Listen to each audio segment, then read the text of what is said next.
The Prime Minister Julia Gillard today met with Chinese President Hu Jintao. It's part of a trip that's highlighted the thriving trade relationship between Australia and China, now worth a massive $100 billion a year. Those business links have dominated the visit, although the Prime Minister's also expressed concern about a current Chinese crackdown on human rights activists. Matt Peacock reports. In the 40 years since the former Labor leader Gough Whitlam made his pioneering visit to China, Australia's relationship with its giant northern neighbour has changed dramatically, never more so than in the past decade. Our economic relationship is a vital one for Australia's national interest, and it is growing in leaps and bounds. Growing so fast that China's now Australia's biggest export market. And that's why joining the Prime Minister in Beijing is Australia's biggest ever private trade mission of corporate heavyweights. Less than a decade ago, China was a big market for us, but it was something like 4 or 5% of our exports. Today it's 25% of our exports.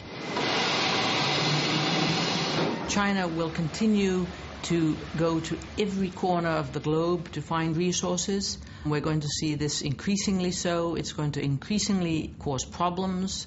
One shouldn't only talk about challenges. It definitely will also cause problems. According to the Lowy Institute's Linda Jacobson, who's lived in China for the past 2 decades, many have yet to come to terms with its new world role.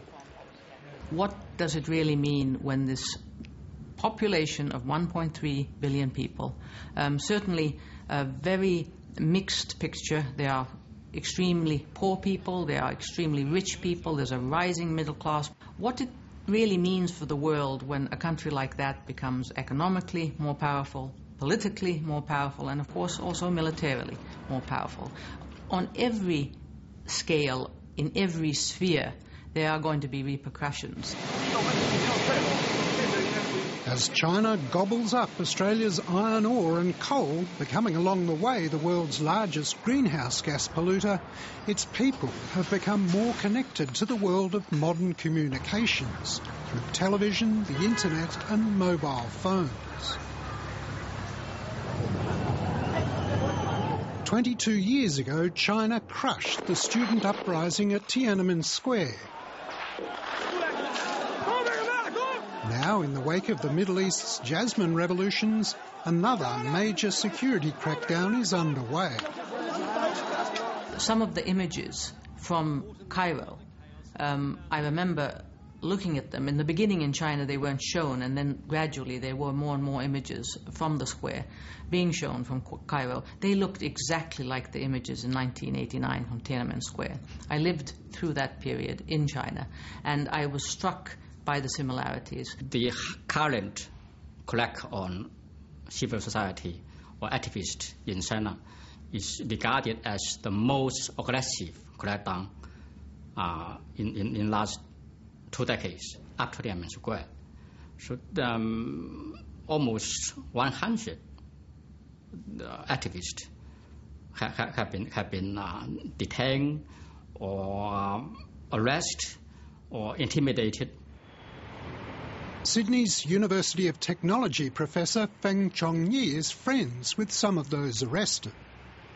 I do know several of them, the well-known right lawyer in particular, like Teng Biao, like Jiang Tianyong, and of course the very well-known artist Ai Weiwei. They are all my personal friends. I do worry them. I am intending to raise human rights with President Hu. More broadly, in answer to your question, what I would say is we raise human rights, as I did yesterday, with Premier Wen, because of who we are and what we believe in. It's part of us. But whether China heeds these almost ritual complaints on human rights here and in Tibet is another question. There are many groupings within China, within even the elite of China, within the top leadership of China, who do think that political reform should move forward much more rapidly. There should be substantial, genuine political reform at this stage of development. And these people, these interest groups who would like to see that happen, might and we don't know if it's true, but they might feel emboldened, at least they feel encouraged from the small momentum that arises every time human rights are discussed in public. Good morning.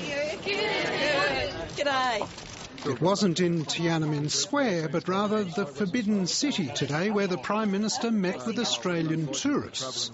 Before, she had a meeting with China's most powerful man, and the man believed to have the most influence over its foreign policy, President Hu Jintao.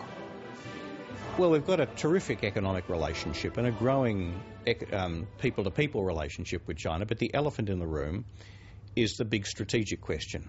What does China do with its power? How does it relate to America? Do the US and China become intense strategic competitors? And how does Australia locate itself if that happens? This is something that we in Australia are just not addressing. This seems a simple get-to-know-you visit by Julia Gillard, a disappointment, believes ANU's Professor Hugh White, for whom the rhetoric differs little from John Howard's a decade ago. But, he warns, the times have changed. This is an extraordinarily serious and urgent issue. If US-China strategic competition escalates, gets out of control, it will not just devastate our economy, but it will also pose immense strategic risks to us, risks of being drawn into a really serious conflict. Australia's probably never faced a more serious foreign policy issue than this. Matt Peacock reporting.